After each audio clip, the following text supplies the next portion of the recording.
Graça e paz, sou o profeta pastor Marconi Silva. Hoje vamos falar sobre um tema que muita gente ignora. E tudo quanto fizerdes, fazei-o de todo o coração, como ao Senhor e não aos homens. Colossenses capítulo 3, versículo 23. Esse versículo nos ensina que até as pequenas atitudes podem se transformar em sementes de honra diante de Deus. E hoje eu quero te mostrar como um gesto simples pode fortalecer essa obra que alcança tantas vidas todos os dias. O YouTube liberou uma nova função e agora aparecem produtos confiáveis do Mercado Livre e da Shopee diretamente nos nossos vídeos. E toda vez que você adquire qualquer coisa usando os links que estão aqui na descrição, você abençoa o nosso canal, fortalece o ministério e nos ajuda a continuar produzindo conteúdos que transformam vidas, famílias e destinos. São produtos com a mesma qualidade, garantia e segurança que você já conhece nessas plataformas. Se você precisa comprar algo, um cabo, um fone, itens para casa, ferramentas, acessórios ou presentes, dá uma olhada nos links aqui na descrição. Cada compra feita por lá ajuda a manter os projetos, as campanhas e as mensagens que têm alcançado milhares de pessoas todos os dias. Se inscreva no canal, ative as notificações, deixe seu like, compartilhe com alguém que precisa ouvir essa mensagem e visite nossa loja. E não se esqueça de hypar nossos vídeos, isso ajuda muito no crescimento do canal. Fica comigo até o final porque Deus vai falar com você de forma poderosa.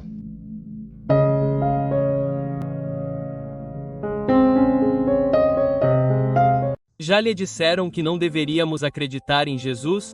Eu ouvi falar do cristianismo. Ouvi falar de Jesus, mas nunca falei sobre isso. Sim, sou judeu e acredito nisso. Acredito que nós, como povo judeu, temos o direito de saber disso porque não é algo sobre o qual falamos na sinagoga. É algo que é rejeitado. Mas, ainda assim, temos quase uma nação inteira que se volta para as religiões orientais e adora ídolos com Buda e hinduísmo e tudo mais. Sim, isso é estranho. Não, é estranho. Você estudou o Tanakh quando era mais jovem. Sim, agora eu estudo em Bilã. Temos aulas de judaísmo, então é muito interessante. É isso. Quando eu era criança em uma família judaica, minha mãe e os rabinos diziam: não acredite em Jesus.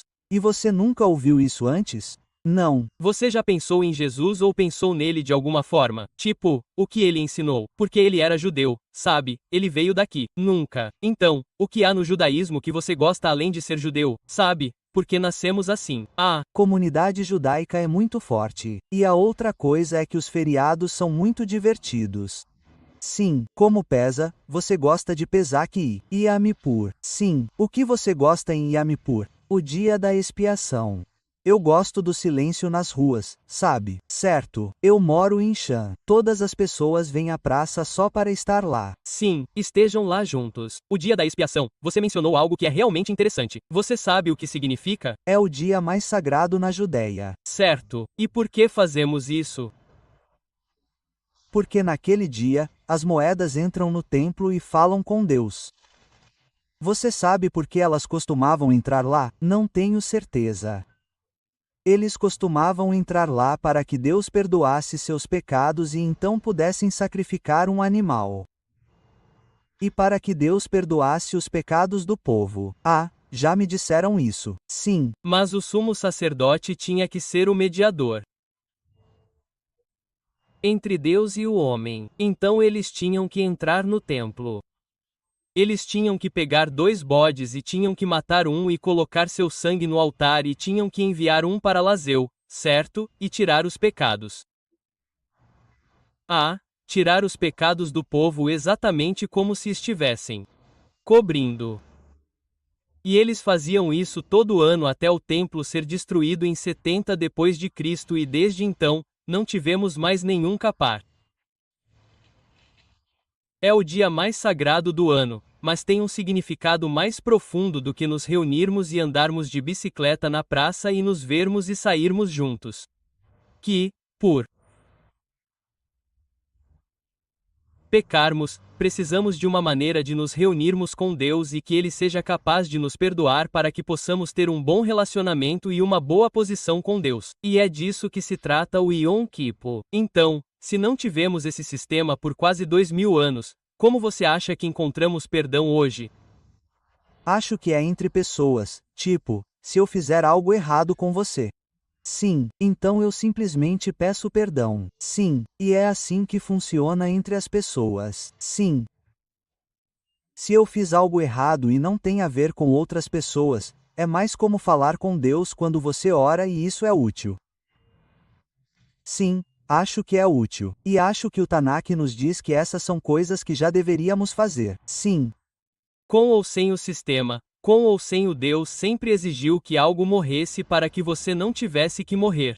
E é por isso que acreditamos em Yeshua, em Jesus. Porque quando ele veio, ele fez esse sacrifício não somente pelo nosso povo judeu, porque está escrito no Tanakh que o povo judeu é uma ovelha perdida. E Jesus diz: eu vim pelas ovelhas perdidas da casa de Israel. Ele veio pelo povo judeu, mas não somente por isso, mas pelo mundo inteiro, para trazê-los a um relacionamento correto com Deus. Quando ele veio, ele derramou seu sangue, morreu e ressuscitou, nos mostrando que ele é verdadeiro e a verdade.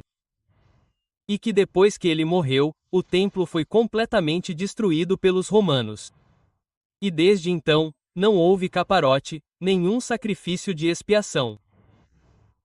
Você acha que poderia haver algum tipo de significado em sua vinda e ele fazendo isso por nós e pelo mundo inteiro? Não há correlação entre os dois, mas não posso dizer. Porque o Tanakh prevê um Messias. Você já ouviu falar sobre o Messias? A figura do Messias. O que você acha dessa figura? E o que você acha que ele deveria fazer? Ele deveria trazer o templo de volta. Isso é. E onde está escrito isso? Tipo, onde você aprendeu isso? Eu ouvi isso. Nunca encontrei uma declaração real que diga que o próximo Messias traria o templo de volta. Mas isso é inteligente. Isso também é honesto porque não está lá. Não está no Tanakh que o Messias trará um terceiro templo, como um templo físico. Acho que você pode encontrar ilusões sobre o fato de que um novo templo pode ser construído. Mas o que mais você acha que o Messias deveria fazer? É isso. Apenas trazer um novo templo. Por qual motivo? Para dar a Deus um lugar para estar. Uau! Então, você acha que a presença dele vem à Terra? Sim, concordo com você. Acho que ele mostrou isso por meio das escrituras hebraicas. Ele mostrou que apareceu para Abraão. Ele apareceu para Jacó, para Gidom, para Manoá e sua esposa, como se você tivesse uma representação visível. Ele estava no fogo e na nuvem que guiava o povo através de Amid-Baal. E assim, vemos que o desejo de Deus é estar conosco. Sim, mas desde então ele meio que desapareceu, sabe? Ele está aqui desde que Israel voltou para esta terra. Sim, quando eles saíram do Egito. Uau! Quase 3.500 anos. Então, desde então, ele tem estado cada vez menos presente no que fez com o povo. Desde então, não houve aparições significativas dele. Bem, muitos cristãos e pessoas como eu, que são judeus e acreditam em Jesus, acreditam que ele realmente apareceu na forma humana pouco antes do templo ser destruído para ser uma expiação e que, ao colocarmos nossa fé nele, temos o perdão dos pecados. Mas não apenas por um tempo, para sempre. E então podemos viver eternamente com Deus porque colocamos nossa fé na aliança de Deus, Elohim. Essa foi uma aliança que nosso povo quebrou. E essa foi uma aliança bilateral entre Deus e o povo de Israel, o que significa que tínhamos uma certa responsabilidade na aliança. E se quebrarmos a aliança, então a aliança é quebrada. Agora, ele nos deu uma maneira de sermos cobertos por um período temporário de tempo, mas ele também nos prometeu uma nova aliança. Você ouviu sobre isso no livro de Jeremias? Eu ouvi apenas o nome, nada mais. Sim, e então, Deus prometeu uma nova aliança porque muitas pessoas nos perguntam: bem, Moisés não foi suficiente? Por que precisamos de algo novo? Mas precisamos de algo novo porque Deus decidiu que precisamos de algo novo e ele iria providenciar isso. E em Pessac, quando Jesus veio e estava sentado em uma sala com seus discípulos, ele ergueu o cálice em Pessac e disse: esta é a nova aliança agora no meu sangue. Então ele foi até lá, sangrou, foi sepultado e 3 dias depois ressuscitou. Ele estava aparecendo para centenas de pessoas que o testemunharam, o viram e escreveram sobre isso. E havia pessoas dizendo: ei, se você não acredita em mim, pode perguntar às pessoas porque elas o viram e tudo isso está registrado no Novo Testamento. Você já se interessou em ler o Novo Testamento? Não. Você estaria interessado em um? Tenho em hebraico e em inglês porque se você ler o Tanakh, terminar o Tanakh e abrir o Novo Testamento, é uma continuação maravilhosa e contínua. Acredito que não sou maduro o suficiente para ler o Novo Testamento porque não entendi completamente a Torá e as coisas que vêm com ela. Isso é interessante. E agradeço por você dizer isso, porque você nem precisa ler o Novo Testamento para entender o que Deus tem para nós, porque ele promete isso no Tanakh. Se você ler o Tanakh, verá desde o início que ele promete um redentor. Vai. Sim. Em todo o Tanakh, ele mostra a linhagem das pessoas que trarão essa pessoa. E em Isaías, o livro de Yeshaia, há profecias que falam sobre o que ele deve passar. Você leu isso? Você se importaria de ler algo do? Sim, claro.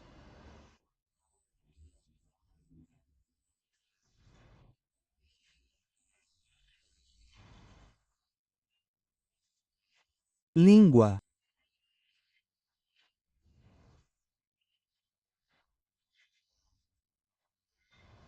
Estrangeira. Língua estrangeira. Língua estrangeira.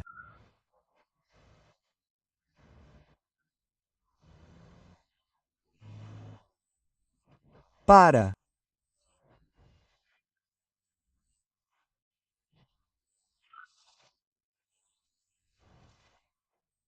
Ó.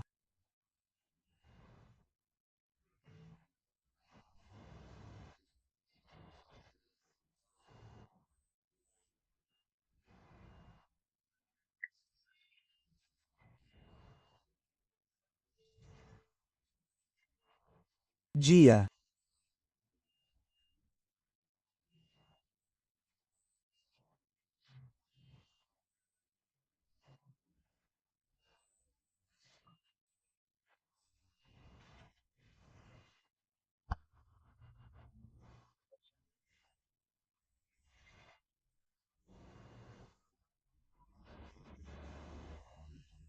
Certo.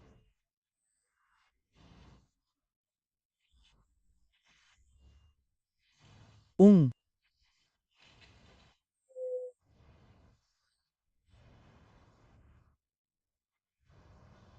Ele derramou seu próprio sangue e por suas feridas recebemos a cura. Recebemos o perdão por causa do que ele fez. E isso aqui é uma profecia, uma nuvem, que foi escrita 700 anos antes de ele vir pelo nosso profeta hebreu Isaías. E este é o exemplo mais claro do que o Messias teve que passar. E isso fala sobre o que ele passou. Ele foi morto bem ao lado de criminosos. Ele foi enterrado no túmulo de um homem rico. E ele levou sobre si o castigo que nós merecemos. Eu só não terminei de aprender o Tanakh. Ele não leu a Torá como eu queria. Bem, dê uma olhada. Leia a Torá. Leia. Não, eu nunca li essa parte. E se você for aos profetas?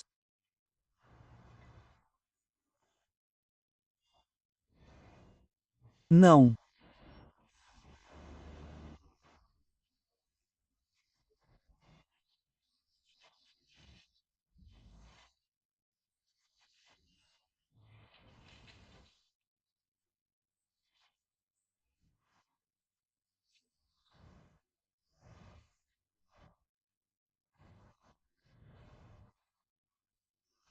É.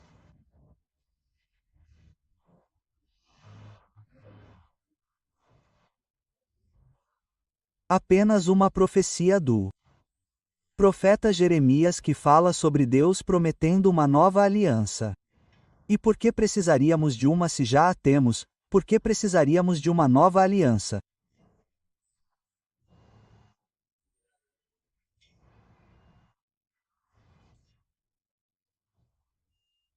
E tudo o que ele acrescentou a ela?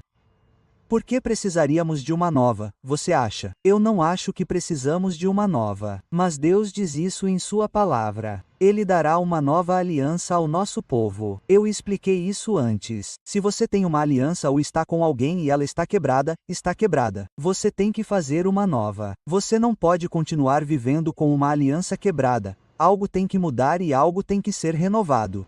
Você sabe o que quero dizer? E então, se nós, como povo, quebramos sua aliança e ele está prometendo uma nova aliança e então Yeshua vem em Pedro e diz que esta é a nova aliança que começa agora com meu sangue e então ele vai até a cruz romana, morre e derrama seu sangue e então 3 dias depois ele ressuscita para todos, para que todos que depositam sua fé nele possam ser perdoados de seus pecados e ter vida eterna com Deus sem tristeza. E essa é a promessa que Deus faz. Não é algo que estou inventando. Você sabe o que quero dizer? Não estou inventando algo novo. Deus promete no Tanakh. E se você ler o Tanakh, acho que se você ler abertamente, verá que Deus está nos preparando para que alguém venha e faça essas coisas e traga uma nova aliança. Então, eu só queria apresentá-lo a você porque acredito que nós, como povo judeu, temos o direito de saber disso, porque não é algo sobre o qual falamos em nossa comunidade. Não é algo sobre o qual falamos na sinagoga. É algo que é rejeitado. Mas ainda assim temos quase uma nação inteira que se volta para as religiões orientais e adora ídolos com Buda e hinduísmo e tudo mais. Isso é estranho. Sabe? É estranho. É como o judaísmo religioso, o ateísmo ou a religião oriental. E então apresentamos às pessoas a aliança que Deus deu ao nosso povo e, em vez de encontrar nosso próprio caminho, procuramos o caminho dele. E acho que você pode encontrá-lo no Tanakh. E temos conosco um pedaço de literatura que mostra. E eu quero dar isso a vocês para que, quando estiverem lendo o Tanakh, possam dar uma olhada. Vocês se importariam de pegar um? Podem dar uma olhada. Eu nem comecei a ler isso. Tudo bem. Vocês não. Vocês simplesmente pegam e, é pequeno. Vocês podem dar uma olhada. Para que, quando estiverem lendo o Tanakh, possam ver o que o Messias deve fazer. Apenas mantenham a mente aberta. Sim, é isso que estou tentando fazer. Isso é ótimo. Eu os aprecio. Eu nem cheguei perto disso. Tudo bem. Talvez um dia vocês fiquem curiosos e Deus toque seu coração e os leve a Ele, porque eu acredito que precisamos dele e acredito que sem ele teremos um momento muito mais difícil nesta vida e também na próxima. Porque Deus existe e eu acredito que a alma é eterna. Podemos viver com Ele em vez de separados dele. E então eu quero apresentá-lo a vocês e espero que um dia suas mentes e seus corações estejam abertos a isso. Então, sim, obrigado. Eu aprecio vocês. Graça e paz, povo de Deus. Eu sou o profeta pastor Marconi Silva e nós estamos com a campanha 30 dias no Salmo 17. Temos certeza que o aprendizado, que o ganho espiritual vai ser grande e a prosperidade também na sua vida. Participe conosco. O link da playlist está nos comentários fixado e também na descrição desse vídeo você encontra outras playlists para participar. Venha mudar a sua vida e declare nos comentários de cada dia da campanha que você assistir: Deus muda a minha história. E eu tenho certeza absoluta que aquilo que você profetizou, com fé, eu determino em nome de Jesus que já está acontecendo. Campanha do Salmo 17.